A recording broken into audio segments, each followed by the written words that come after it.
Chico's gonna give you what? Rev is gonna give you what? Ben is gonna give you what? All three are gonna give you the Big D. Chico's gonna give you what? Rev is gonna give you what? Ben is gonna give you what? All three are gonna give you the Big D. Chico, Rev, and Ben, yep, they're at it again. Breaking down the team, putting stats up in your head. Nothing left unsaid, they're leaving it all on the field. Just like the favorite team, raising 2 cups and with shield. The knowledge isn't real for a trio so true to representing the gray, red, white, and blue. And you love them too, that you can't deny. So just one time, let me hear Dallas till I die. Chico's gonna give you what? Rev is gonna give you what? Ben is gonna give you what? All three are gonna give you the Big D. Chico's gonna give you what? Rev is gonna give you what? Ben is gonna give you what? All three are gonna give you the Big D. Soccer podcast? Huh.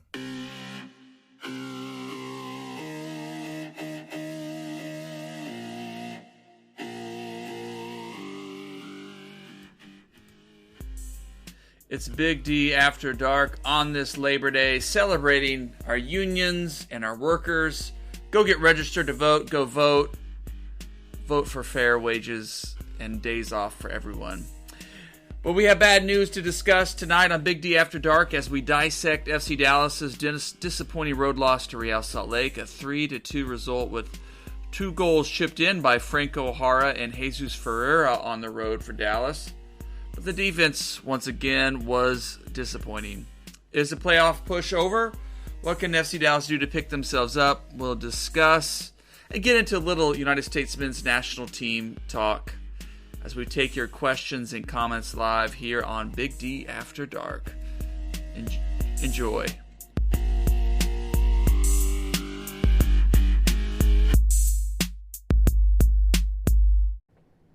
All right, I'm feeling it tonight to talk about FC Dallas here with my buddies here, Ben and Jose. What's up? It's good to have you all with us as you join us here on Facebook or on YouTube, and we want your comments and questions. They show up. I can respond to them, include them in the show. You can shape the conversation, and we can have a lot of fun as we talk about FC Dallas, United States men's national team drama, and maybe even a little North Texas soccer club. So it's great to have you here with us this evening. Let's get right into it. But first, again, let me introduce my compatriots for conversation here. Of course, I'm Nathan Hill at Nathan J. Hill. You can follow me there on Twitter. There in the middle is our buddy Ben Lyon at Bird Turgler. Ben, say something positive. Something positive. Great. And there on the D in Big D soccer stands for doomed. And you could have said doo-doo. Okay, but anyway, all right. There on the end is our buddy Jose Carmona at El Chico Carmona. You have something positive for us, Jose? I had the day off. That's about it. That's as positive as I get. Good, a day off. That is positive. There's one of our workers. Hey, I had the day off too. Let's hear it for the workers today. Yeah. Yay. Yeah. Well, let's get right into our disappointing loss with FC Dallas talk here. Disappointing loss for FC Dallas. They traveled to Real Salt Lake. Oh, and we got some extracurricular activity going on there, Jose. This is my other cat. It's Aria. All right. Well, she is very chatty and is about to kill my webcam. Well, hey, that's all right. And definitely has an opinion there, but FC Dallas is awful performance. She's going to tell me all about it. Well, let's get right into this FC Dallas performance against Real Salt Lake. On the positive side, which has been kind of a struggle for this team, they scored 2 goals on the road. And one of Ben's least favorite players, Franco Jara, got a kind of a poacher's kind of effort goal.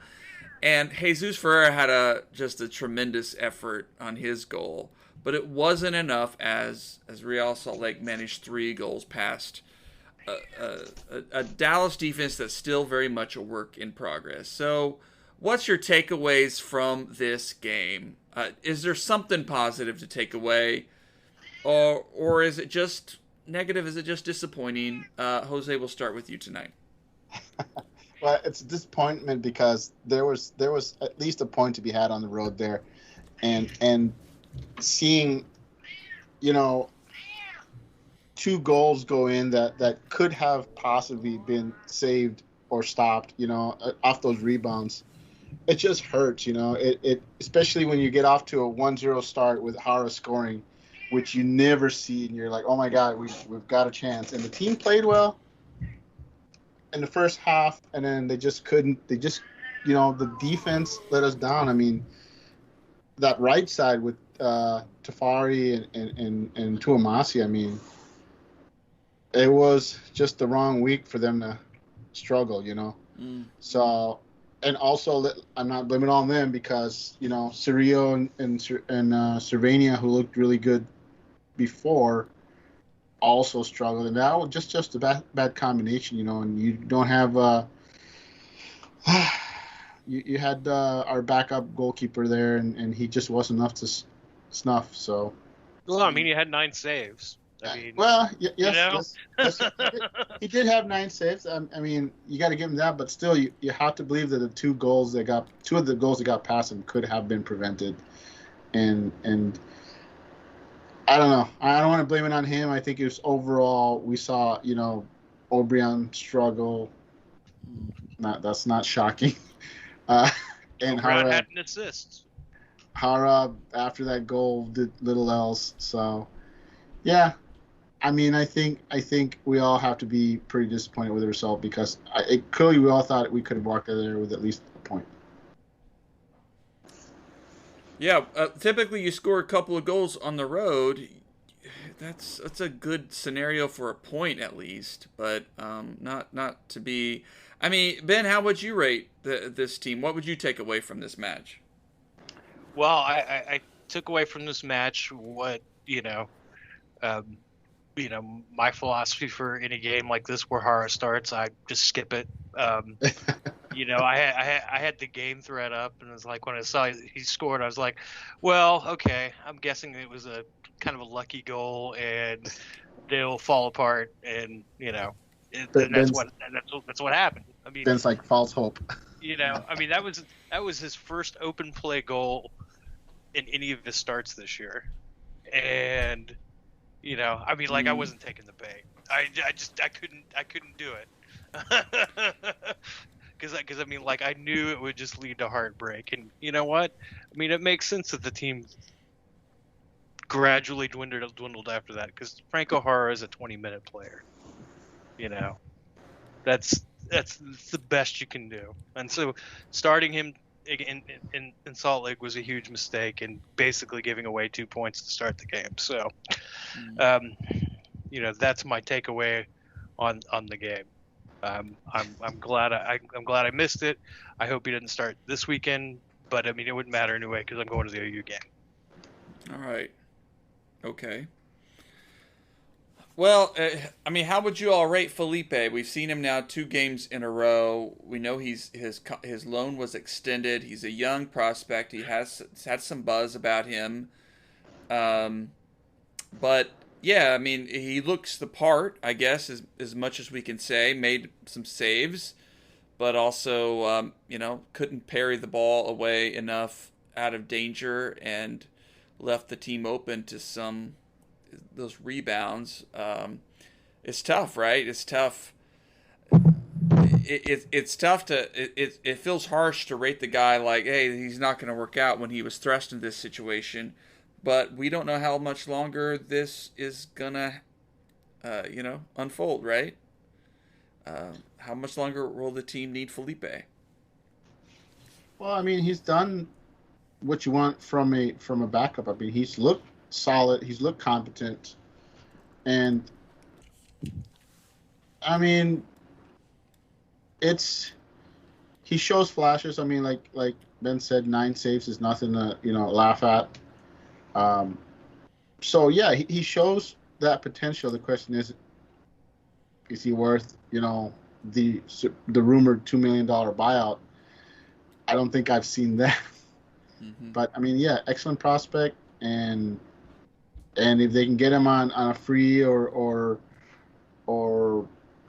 half of what they're asking for, yeah, I mean he's a player that you definitely could keep in Dallas for several years as a backup with and future starter. So I like what I've seen from him. It's what you'd expect from a player who's not getting a lot of playing time. Well, and by the way, for folks joining us, please send in your comments, your questions. Help us shape the conversation. What did you see? What did you take away from that disappointing loss at RSL? One of the questions is obviously this one damages playoff hopes for FC Dallas. It's one of those kind of 6-pointer type games, they say, but there's still always something to play for, and there's still plenty of room to make up some stand, and we can suspect that RSL is going to struggle at some point down the stretch. I mean, they don't have a head coach; they have an interim right now, and FC Dallas had a chance, even late, to maybe get something going or get that tie goal, but hey, it didn't work out.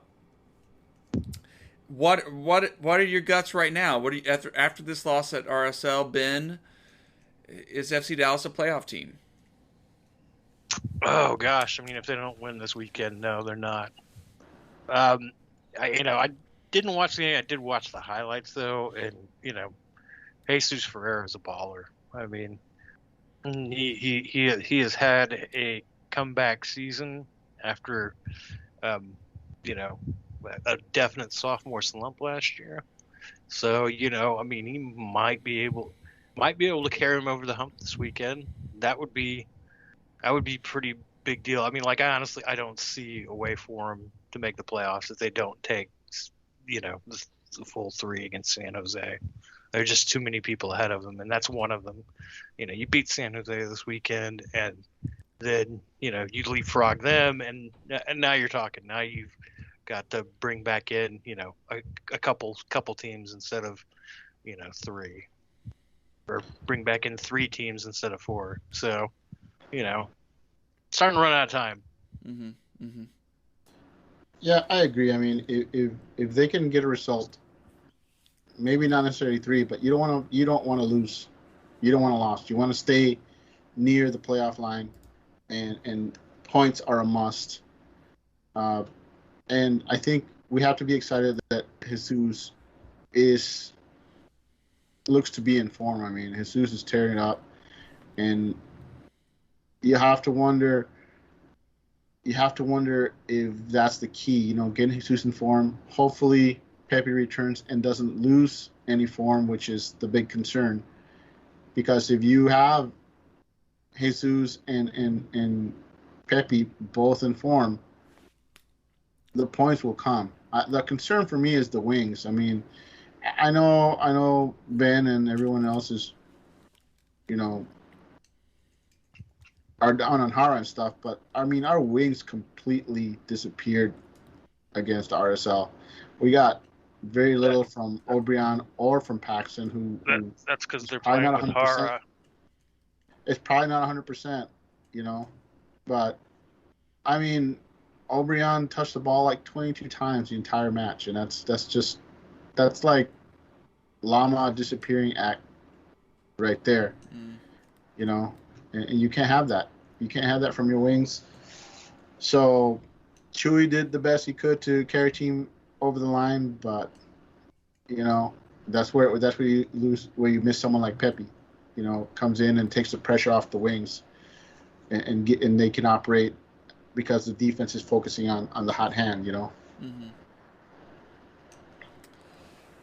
Well, I think I'm with you. I don't, there's an aspect of this that you maybe in another season you just say, hey, we lost away. It was a closer game. We made something of it. We can take positives and go on. But the margins are razor thin right now, and so the team has to go into every game at this point trying to get points somehow, whatever way they can. I mean, let's just talk about this defense a little bit. Beginning of the season, it was the offense that wasn't clicking. Of course, bring in Pepi. Jesus gets going, gets healthy, gets going. Shun gets going, Paxson resurges, we have something. We could talk about Obrian later at some other point. I'm just not sold. I'm still not seeing a whole lot from him, other than a nice bench player, a nice roster piece. But what's up with this defense? This defense was supposed to be the one thing that you had Brisson returning, you had Hedges, and Ryan Hollingshead was great. But of course, right back was a bit of a toss-up. But we've seen a few guys there. Just what's up with this defense? And I guess the easiest answer is injuries, right? We just have not been able to see a consistent, healthy back line get into rhythm. And nor have we always seen a consistent midfield kind of there to help them out and build rapport with them. Is that okay to say? Is that what Ben, Jose, would you agree with me? I agree. I mean, and let's face it, Tuamasi and Tafari struggled in this match, and that has to do with simply teams getting more tape on them, game planning more for them. That's where you're going to have some teams that are going to be able to find little things, and let's face it, they're not going to come at Hedges and Hollingshead. They're going to come at Tuamasi and Tafari, and RSL did a good job there this time, and you can bet that San Jose and everybody else is going to try to mimic, whatever they see on tape, and say, hey. I myself, my problem with Tuamasi is while he's shown a good propensity to time his runs going forward and coming back on defense, I still think his speed is less than ideal, and I've seen him get beat trying to get back. If he doesn't get the timing right, to me, I haven't seen that he's got the recovery speed to come back and help on defense. And you saw this against RSL where he had nothing. He had no tackles, no interceptions, no clearances. I mean, I don't think he had a single defensive action. And I mean, is that because he was asked to stay forward, which of course Lucci will do from time to time, but you would still think that he'd be able to do something. And I just think it's that it's the team's timing his runs and figuring out that, hey, sure, he can come forward, but if we get him to come too far forward, he's just not fast enough to get back and scramble back on defense, and we can overload that side. And I think you saw that a little. And like I said, I want to see Che back there. I'm sorry. I know people can whine about him not being a real right back, but he's a really good defensive player, regardless of what position you play him in. And we really did miss his. And the kid averages about 3 interceptions a match. We could have used those against RSL. So, yeah, that's my my take. And of course, like I said, the young guys, Cirio, Cervenia struggled, and I think you'll see Quignon get back in there and start getting more, getting back to a starting spot as he played some. Hopefully, he's getting back to 100%. Yeah, I can agree with that. I've been ready for Shea to come back since he got healthy. Tomasi is just, a replacement level backup at right back. I think he had shown that before even we got to this last stretch of games where he's perhaps performed less than replacement level at the position. And, Justin Shea had played lights out like the last 3 games before he got hurt. His learning curve, was fast. And we're not really seeing that with Tomasi. So I mean, it's an overdue shift in my opinion. I agree. I mean, I think just the athleticism. I mean, this kid Che is getting interest. For a permanent transfer from Bayern Munich. They see something in him. Maybe he just wasn't quite there yet, fitness-wise, to go against Real Salt Lake, but I think the team missed him. They missed his athleticism, and It's tough. I don't know what the future is for Tomasi past this season. Yeah, disappointing there. But I think too, Ryan Hollingshead has looked tired. He just hasn't looked as sharp as he normally can be. I don't know if he's just put in the extra effort during this time and he's just getting worn down. We haven't seen. I don't know. Hedges has had the time to build up a good relationship with Tafari yet, and it's just there's so many questions. And then again, the midfield, as you say, so Quinone I think would help. I think he would. I'm not completely down on Tomasi. I mean, it is his first year playing at that position, and I think going forward, once Che is gone, and whether it be in the winter or maybe he stays another year, who knows?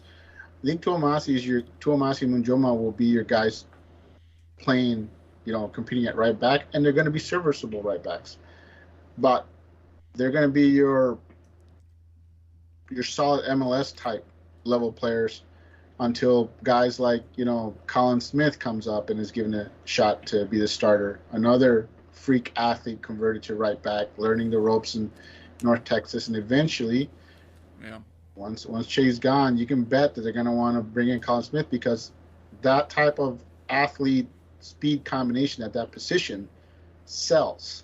So I think Tomasi and Munjama are going to be your long-term running back answers, and I think Tomasi has done okay here and there, but I think it's clear to see that teams are game planning around him, and FC Dallas is simply going to have to pick their matchups. I think he'll play some against some teams and sit against others. Well, let's shift focus now. We've talked about FC Dallas. We'll come back to that in just a moment as we think about the coming game against San Jose, which we've already discussed a little bit. Let's dip over to the United States men's national team, and we could primarily focus on the draw, 1 goal versus 1 goal there against Canada. But of course, there was also the draw in El Salvador, which some fans were panicky about. But I think it's always tough to play away in CONCACAF games. It's just nutty. It's just a strange environment at times, and a strange situation. But to come back home in Nashville, playing in front of your own crowd, you go up 1-0, not looking particularly great, but you come up with a goal, and it's a nice goal. Brendan Aronson tapping it in on the cross, but then you give up the goal and then struggle to generate some more. And for us FC Dallas fans, Ricardo Pepi has made 0 minutes in either of these two matches. Is the sky falling for the United States men's national team? I just want to hear your opinions. Ben, I'll go with Jose first, then Ben, I want to hear from you, and I want you just to let us have it. Okay, but Jose, go. Well, I mean, I think people are right to be disappointed with the Canada loss. Withdraw, excuse me, which feels like a loss, by the way, because people were saying, hey, the El Salvador draw is okay as long as they win against Canada at home. You got to win the home games. They failed to do that, so that's what hurts. Is you've been pitching as a must-win. It's okay to draw on the road. It's not okay to draw at home. That's a win for Canada. Canada is celebrating going to Nashville and walking out of there with a point. There's no, they should be concerned, and the concern is this: is in the goal when the U.S. scored the goal, they did it through some fabulous team play. That was an excellent all-around team combo. The passing was beautiful. That's pretty much about the only time we saw it, and all this talent that the U.S. clearly has, it looks like individual talent right now as opposed to team. It doesn't look like a cohesive team. It looks like an all-star team. You got a good player over here, a good player over there, and they play well by themselves, but it didn't look like a cohesive unit. That's what you saw against El Salvador. El Salvador looked like a cohesive unit. They had their roles defined. You saw one American player get the ball, and he had at least a wave of 1, 2, 3. He had waves of El Salvador players coming at him at different times and different paces, and the U.S. couldn't match that because El Salvador was playing as an actual team. Same thing with Canada. I mean, it just, the U.S. looks like I said, like an all-star team. They look like a team that we're not seeing what we saw when they won the last 2 tournaments. Even then, despite what people were complaining, they were playing excellent defense. They weren't allowing any goals. They were getting you weren't seeing those breakdowns on defense. And of course, I've told you guys before, this is a great tournament for Reggie Cannon and Shaq. Shaq Moore. That everybody is either asking for one or the other and saying, "Wow, we could really use one of those guys right now." Because I know, all the Yedlin fans, they get upset with me when I say, "Hey, Yedlin's not a great defender. He's a great guy if you're going to be attacking going forward, but his history on defense is he's always gonna give up something at some point, whether it's a risky tackle or mistimed assignment. That's just his history, and he hasn't done anything to change that. Great athlete, great speed, good attacker, suspect defender. Always has, always will be. Yes, he's got a ton of experience and should do better. And I'm not trying to blame it on him, but you can't be surprised that came. He got scorched. I'm just saying it's just counting on one player also. Yeah, I saw someone said I don't even need to ridicule. I don't need to make a joke about Yedlin because Davies' performance against him, the way Davies treated him did enough. It was more than enough. Oh, yeah, man. But again, not to blame it all on Yedlin, you also have to remember that it was bad team defense because somebody had to leave that attacker unmarked once Davis, beat Yedlin around the corner and completely unmarked in front of goal. I mean, that's just what it's getting to. A lot of really good individual players, but as a team, we're seeing the team struggle to come together as a cohesive all-around unit. All right, Ben. Man, I am so pumped for Ream and Jackson Ewell to start down in San Pedro Sula. It's going to be great. I mean, nothing could go wrong, right? I think there's a lot of players that would have got brought in. Think of maybe 3 or 4 that were trying to sort out their club situation late in the transfer window. You got Reggie Cannon. He would come in handy. Matthew Hoppy, he would probably come in handy. Probably somebody else. Chris Richards. Yeah, I mean, he definitely would be a speedier option at that left center back spot, which, I guess Canada would have been handy, and I mean, probably would just be generally handy. So, I mean, it's probably the 5th, 6th, and 7th hardest fixtures this period. Maybe El Salvador's 8. I actually think El Salvador will probably be in the running for qualification until the very end. May even beat the United States out. But I mean, the sky isn't falling. Other than I wonder if a better coach maybe keeps Weston McKennie from falling astray over the break.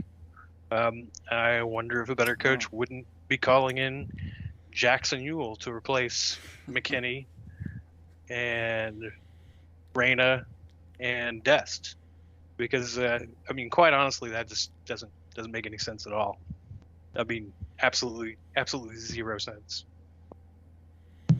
I mean, I think the fans are concerned because you're losing McKinney, and even if you agree that it's the right move, you're replacing him with a Yule, who's, if I got this correct, he's more of a defensive-minded midfielder. When your attack is struggling to create, your answer is to replace McKinney with a guy who's gonna shore up your defense. I don't know. It's as a fan, you got a right to say, hey, like you said, we've got Hoppy out there. We have other options to bring in when your attack is struggling, to try to bring in creators, and that's not what you bring in. So does this mean that, okay, now we're going to be afraid to lose? We're going to try to draw every match and hopefully pull out a 1-goal win? I mean, I don't know. It's very concerning for U.S. fans. I mean, the whole thing with Yule is he's kind of like Trapp, in the sense that, in theory, he's what they would call a regista. Somebody who's good at passing from deep, but much like Trapp, he's not very good in defending. So, putting him back there for, a team bunkering might make sense until they counterattack and he's nowhere to be found, or gets blown by, or they decide to press him and he can't shake his press, or runs into, other people trying to help the back line break the press and just clogs up the middle. He's just not very good at the international level. And has several major deficiencies that could get you beat. And he showed that against Honduras in the Nations League, and he showed poorly in the Gold Cup. So it's really a head scratcher. And also shouldn't he have brought more than one player up? I mean, we do have several guys injured also, so yeah, you only bring in one player. That's the other thing that's confusing. It's a lot. I mean, and maybe you look at club schedules. Maybe some clubs wouldn't release guys. Maybe Jesus is exhausted and just needs the week to rest up. But it's an international window. They have to release. Clubs are mandated to release players. So if I imagine Jesus would be a welcome body in there, even if you just bring him off the bench. But all right. Well, Greg sees him as a striker, as a false 9 striker. So, Yeah, well, we're left with questions, and there's a lot of drama in this one. So let's say now for me, I think if the U.S. Draws Honduras, if they just eke out a draw, 3 points from the first 3 matches, not great at all. I don't know that they're going to make a change away from Berhalter right away. I think. Because I was, listening in last night on another soccer show, and it was a good question raised. Like, who do you go if you decide that Berhalter is just not working, and you've got to intervene in the World Cup qualifying cycle a little earlier than you did last time to try to save?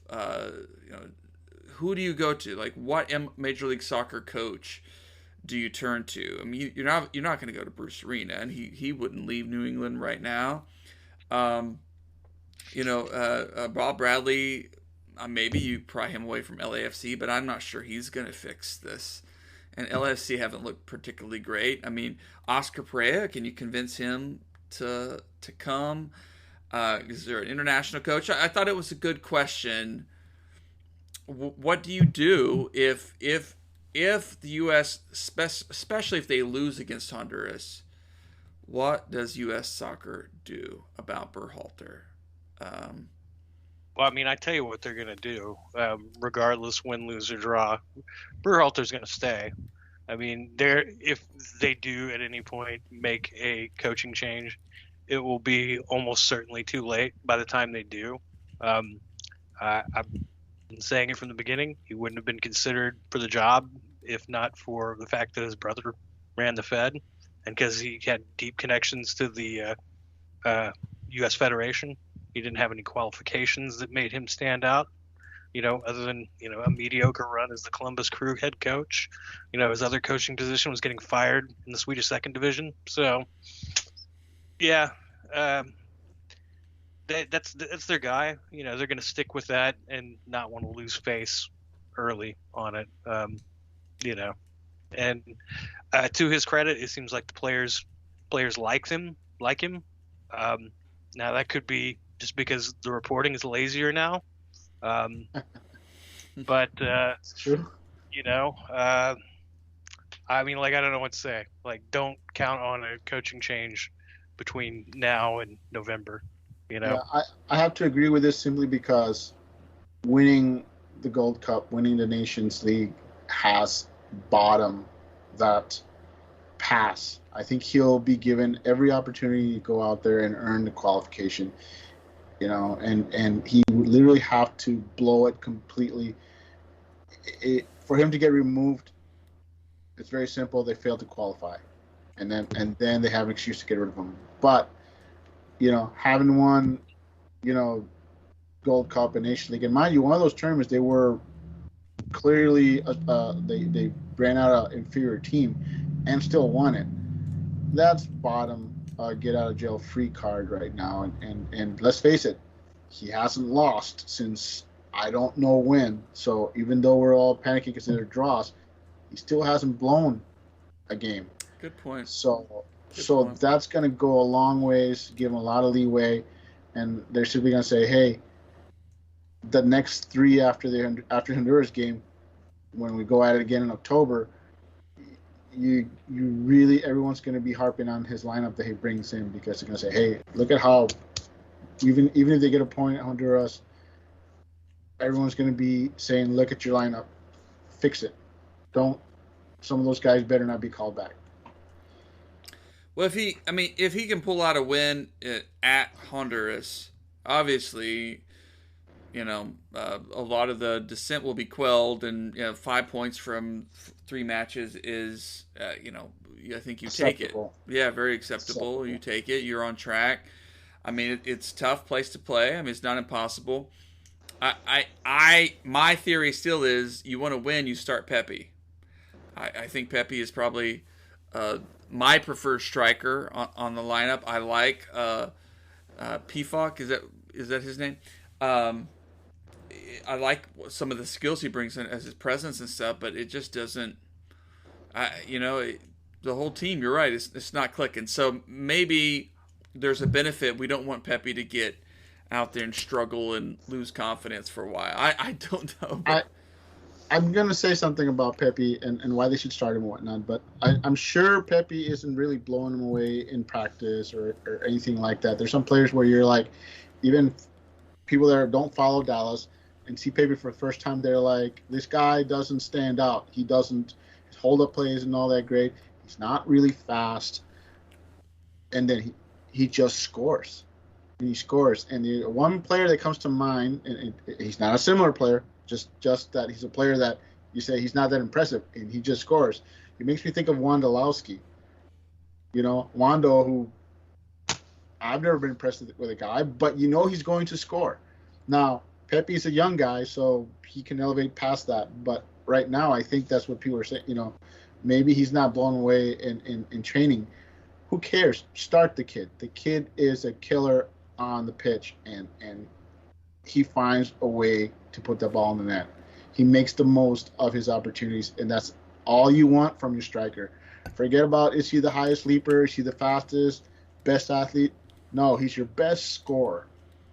That guy just knows how to finish, and that's all you want from your striker. Not, they hit the post. No, put Pepi in there.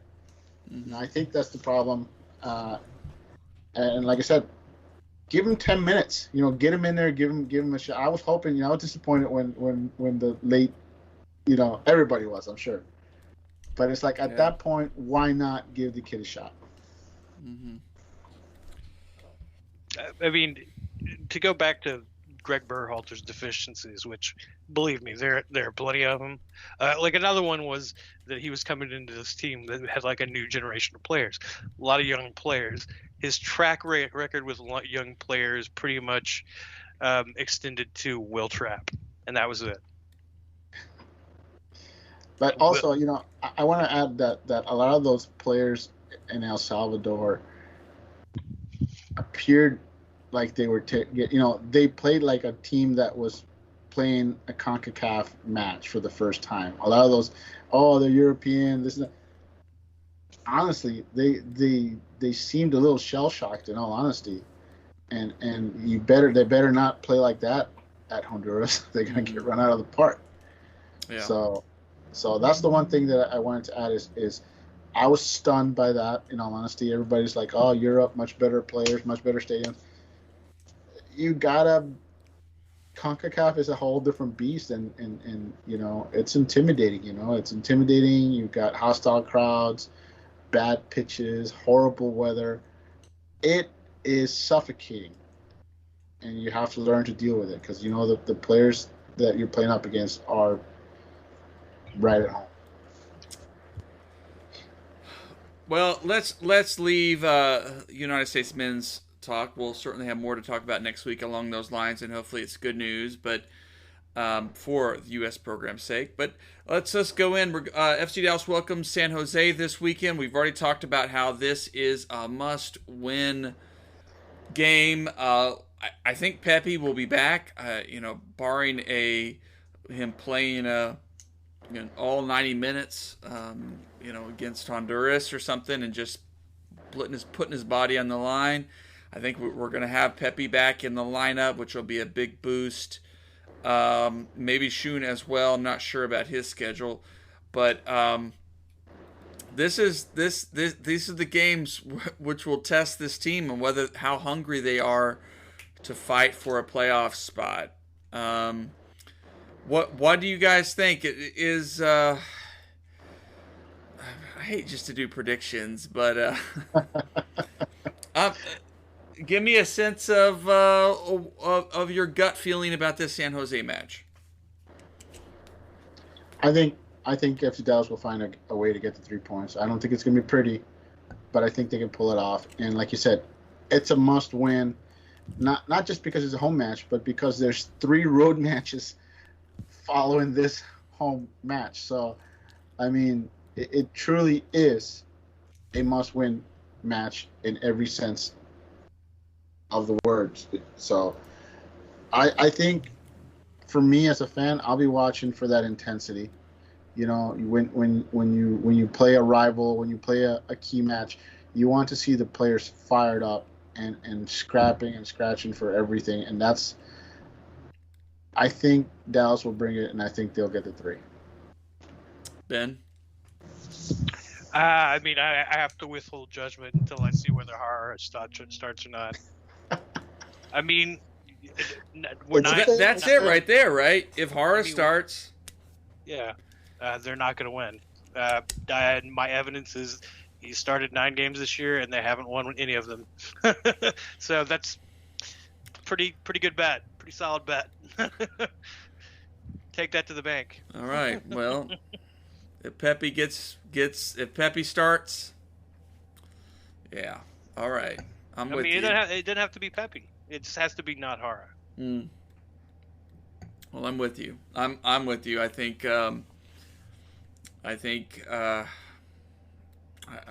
it's time to go with the hot hands.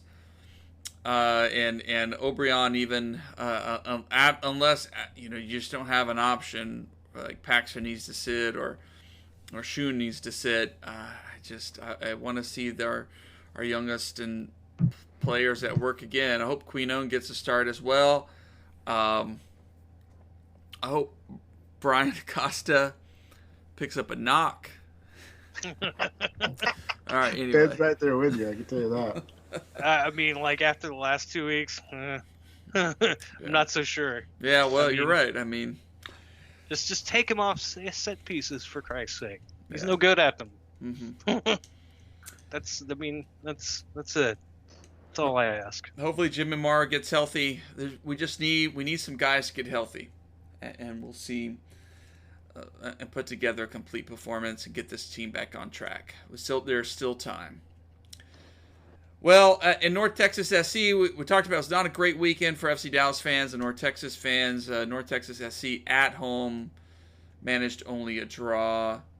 Not a great result for them. Anything you want to add about that, Jose? Yeah, I mean, well, they still have their 8-match unbeaten streak. That's the good news. They're still in the dog pile for that third spot, although they could have solidified themselves as the sole third place team with a win. And you know, it's just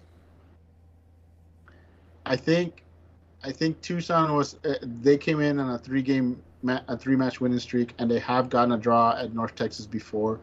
But if you saw the match, it just seemed like a lapse. You know, they North Texas scored, and a minute later, Tucson scored, and that's just you get that a lot with young teams where they say, hey, you know, the first couple of minutes after you score are always the most dangerous, and you see it repeated time and time again, and that's what happened at North Texas, and you know I still think they're a playoff team, and to me, it's just where they're going to land. You know, they had a really good chance to claim a stake for number 3, and now they're just back in the like I said, it's just a dog pile. There's like 6 or 7 teams that are all right there within the point of each other. So I'm just disappointed because usually when Dallas loses, like a good North Texas win will, you know, soften the blow, and I didn't get that this weekend. Yeah. Well, all right. Well, let's let you enjoy the rest of your Labor Day long weekend. And hope for better results this week for the United States Men's National Team and for FC Dallas and North Texas. Thanks everybody for joining us. Remember, you can follow us wherever you find podcasts as well if you didn't get to catch us live, and we'll be back Monday night. If the internet works, I'll be back. Hopefully in a more cheerful mood. In hopefully a more cheerful mood, that's right. Good night, everybody. Good night. Ciao.